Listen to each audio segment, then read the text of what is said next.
10,000 ரூபாய் ஒதுக்கீடு இருக்கின்ற போது 11,000 ரூபாவுக்குரிய வவுச்சர் ஒன்று வந்தால் நிதி ஏற்பாடு இருக்குது, ஆனால் அப்படி அத்தாட்சிப்படுத்தினால் அது ஒரு பெறுமதியை கொண்டு வந்துடும் என்றிருந்தால் அவர் அந்த கொடுப்பனவு சீட்டையை அத்தாட்சிப்படுத்த கூடாது. இரண்டாவது விடயம், மேலதிக செலவொன்றை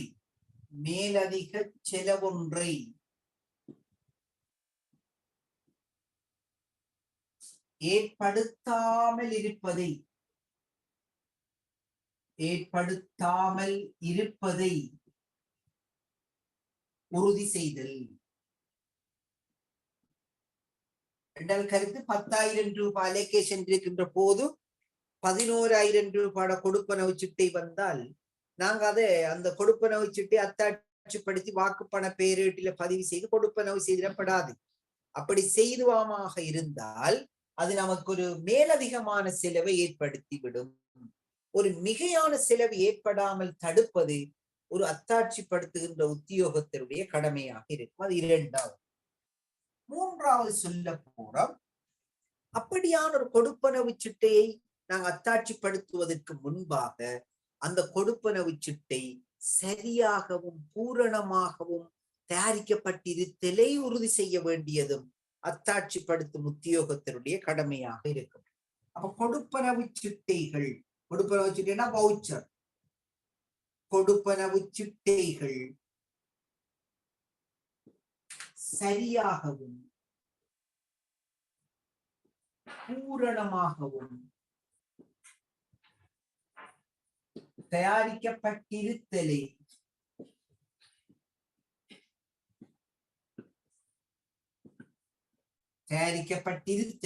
உறுதி செய்தல். அப்ப நாங்க கொடுப்பனவு சீட்டையே தயாரித்திருப்பாங்க. அது நமக்கு 232, 233, 234 ஆகிய நிதி பிரமாணங்களை அடிப்படையாக கொண்டு கொடுப்பனவு சீட்டைகளை தயாரிச்சிருப்பாங்க. அப்படியான ஒரு கொடுப்பனவு சீட்டை சரியானதாகவும் பூரணமானதாகவும் தயாரிக்கப்பட்டிருந்த பிறகுதான் அந்த கொடுப்பனவு சீட்டை அத்தாட்சிப்படுத்தும் உத்தியோகத்தில் அத்தாட்சிப்படுத்த வேண்டும் என நிதி பிரமாண 138 நமக்கு சொல்லுது.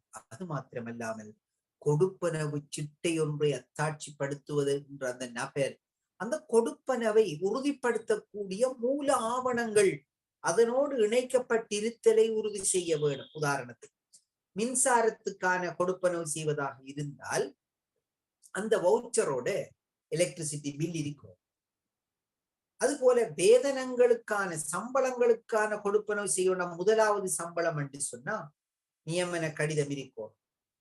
அதுபோல போக்குவரத்து படிக்கான கொடுப்பனவு சீட்டை அத்தாட்சிப்படுத்துவதாக இருந்தா அந்த கொடுப்பனவு சீட்டையாக இருக்கக்கூடிய அந்த கொடுப்பனவு சீட்டையுடன் அந்த பஸ் பிரயாணத்துக்கு கொடுத்த பில் இருக்க வேண்டும்.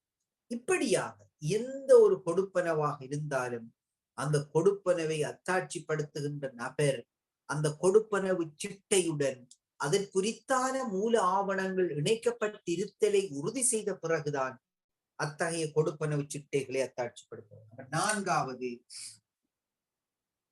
கொடுப்பனவு சீட்டைகளுடன்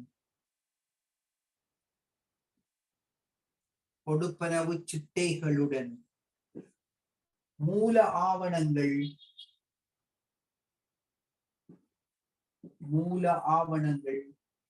இணைக்கப்பட்டிருத்தலை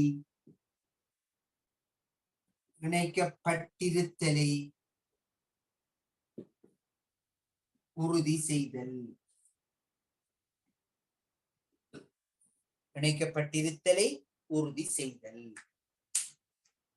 கணக்க நாங்க கற்றுக்கொள்ளணும்ன்றதை விட சில விடயங்கள், நான் இப்ப மொத்த எஃப்ஆர் புத்தகத்தையே சுருக்கி ஒரு 40 கேள்விக்குள்ள 2 மாதிரி வினாத்தாள அமைச்சிருக்கேன்.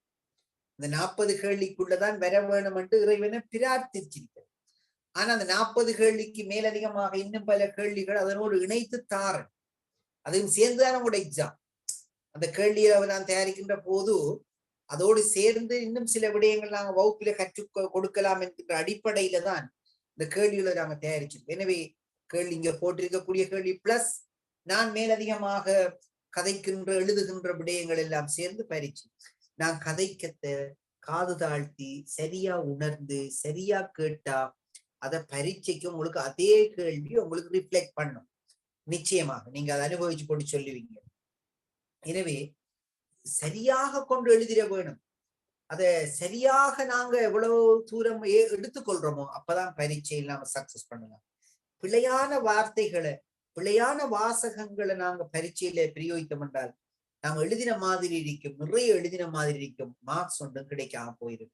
எனவே தயவு செய்து இயன்றவரை நான் சொல்லுகின்ற அந்த சொற்பிரயோகங்களை காய்தல் உவத்தலுக்கு அப்பால நீங்க சரியா புரிஞ்சு கொள்ள வேணும். என்ன கதைக்கு என்ன, எப்படி இதை வச்சுக்கொள்ள நான் சொல்றது இல்லாம என்ற மனசுல இருந்து கதைக்கணும்.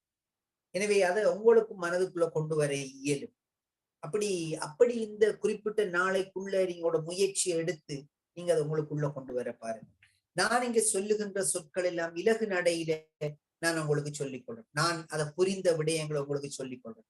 வெறுமனே பாடமாக்கி அதை ஒப்புவிக்கின்ற அல்லது இன்னொரு இடத்தில் இருக்கிறத காப்பி பண்ணி ஒப்புவிக்கின்ற விடயமாக அல்லாமல் ஒரு பரீட்சார்த்தராக இங்க இருந்தால் எப்படியோ நீங்க அதை இலகுவாக எழுதி கொள்ள முடியுமோ அந்த வடிவத்துக்கு நான் மாற்றி இதை நான் சொல்லிக் கொண்டிருக்கேன். என்ற நீண்ட கால அனுபவத்தில எனக்கு தெரியும். நான் இதுவரைக்கும் நூற்றுக்கணக்கான இப்படியான பரீட்சைகளுக்கான வகுப்புகளை நடாத்தினவன் என்ற வகையில நிச்சயமாக நம்பி நீங்க இந்த கேள்விகளோட இங்க போட்டிருக்க கேள்விகளோட நாம சொல்லுகின்ற அந்த கேள்விகளை நீங்க பார்த்துட்டு போனால் பரீட்சையில சித்தி அடைவதற்கு இது 100% உங்களுக்கு போதும், தாராளமாக போதும். இல்ல இது நான் மேல் அதிகமா இன்னும் படிக்க வேணும்ட்டா நான் அதுக்கு தடை இல்லை. நீங்க கட்டாயம் நீங்க தேடல் கொண்டவர்களாக இருப்போம். ஆனால் இது ஒரு ரெமெடி ஒரு குயிக் ரெமெடிஸ் உங்களோட பிரச்சனையை தீர்ப்பதற்கு ஒரு இலகு வழிதான் இந்த வகுப்புகள். எனவே இயன்ற வரை இந்த வகுப்புகளை நான் கதைக்குள்ளேயே நீங்க புரிந்து பாடமாக்க வேண்டும். ஒரு அத்தாட்சிப்படுத்த உத்தியோகத்தராக நாம இருந்தால் என்னத்தை பார்க்கணும், அதுக்கு ஒரு நிதி தேவை, அது எங்க இருக்கும், ஒரு தலைப்பு, நிகழ்ச்சி திட்டம், கருத்திட்டம், செலவு விடயத்துக்கள் இருக்கட்டு பார்க்கணும். ஓகே. 2வது இருக்குது, ஆனா அத்தகைய கொடுப்பனவு சீட்டை அத்தாட்சிப்படுத்துவதனால் அதில் ஒரு மிகை ஒன்றை, மேலதிக செலவொன்றை ஏற்படுத்தி விடாமல் இருப்பதை பார்க்க வேணும். ஓகே. 3வது கொடுப்பனவு சீட்டை சரியானதாகவும் பூரணமானதாகவும் தயாரிக்கப்பட்டிருத்தலை உறுதி செய்யணும். ஓகே. 4வது கொடுப்பனவு சீட்டை அதற்கு உரித்தான மூல ஆவணங்களை அதனோடு கொண்டிருக்கணும் என்கின்ற 4 விடயங்களை ஏனும் பாடமாய்க்கொள்ளும். மொத்தம் 9 விடயம் அத்தாட்சிப்படுத்தும் உத்தியோகத்தர் கவனிக்க வேண்டும். ஆனால் நம்ம 4 மற்றது 5 என்னன்னு கேட்க தேவையில்லை. இந்த 4 பாடமாய்க்கொள்ளுங்க. எனவே இதுதான் நம்முடைய 11ஆம் கேள்வி. ஏதாவது கேட்கணும்னா கேட்டு.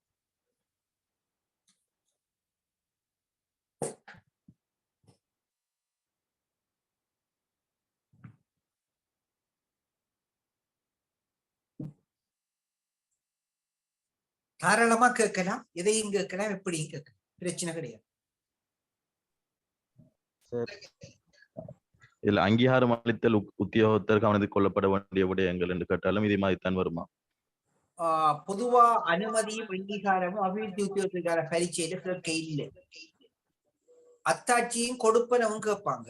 அத்தாட்சியை சொல்லி தந்திருக்கேன், அடுத்த முடிவுல கொடுப்பனவு இருக்கின்றதா. பொதுவா அனுமதியும் அங்கீகாரமும் கேட்கதில்லை. என்ற அபிவிருத்தி உத்தியோகத்தராக இருக்கிறாள், அத்தாட்சிப்படுத்துவராக இருக்கிறார், கொடுப்பனவு செய்வராக இருக்கலாம். ஆனால் அவர் அனுமதிப்பவராகவும் அத்தாட்சி அங்கீகரிப்பவராக இருக்கவே முடியாது. அதனால பொதுவா அந்த விஷயம் இல்லை. சாரி சார், இந்த அத்தாட்சிப்படுத்த உத்தியோகத்தர்னா சார் அவரோட போஸ்ட் என்ன சார்? அக்கவுண்டன்ட்னா எஃப்ஓவா? அக்கவுண்டன்ட் என்ன sir? Okay, thank you. Okay.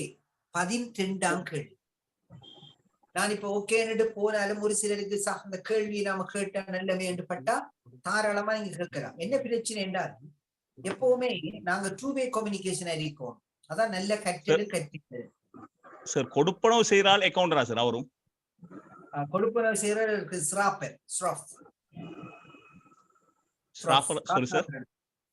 காசாளர். அலுவலகங்கள்ல கொடுப்பனவு செய்வர் காசாளர். நாம் அதை பற்றி கதைக்கணும். நான் ஒரு கேள்வி ஒன்று போட்டிருக்கேன் உங்களுக்கு. காசோலை கொடுப்பனவு செய்வர் கவனத்தில் கொள்ள வேண்டிய விடயங்கள் 3 தருக என்கின்ற கேள்வி அடுத்த முடிவுள்ள இருக்குது. அதாவது எனக்கு தெரியும் எந்தெந்த பகுதிகளில் பொதுவாக இந்த தடை தாண்டல் பரீட்சை வினாக்கள் வரும் என்கின்ற ஒரு ஊகம் இருக்கு. அதாவது என்ன சொல்லுங்க, இந்த தடை தாண்டி பரீட்சை ஊடாக உங்களோட எதிர்பார்க்க விஷயம் என்னன்னா, இந்தந்த விடயங்கள்ல கவனம் செலுத்துறது ஒரு அரசாங்க உத்தியோகத்தர வினைத்திறனை கூட்டும் என்கின்ற அடிப்படையில தான் பெரிய ஒரு கட்ட புத்தகத்தை நாம சுருக்கி 2 பேப்பருக்குள்ள கேள்வி ஆக்கி இருக்கோம். இயன்ற வரை இதுக்குள்ள வரும்.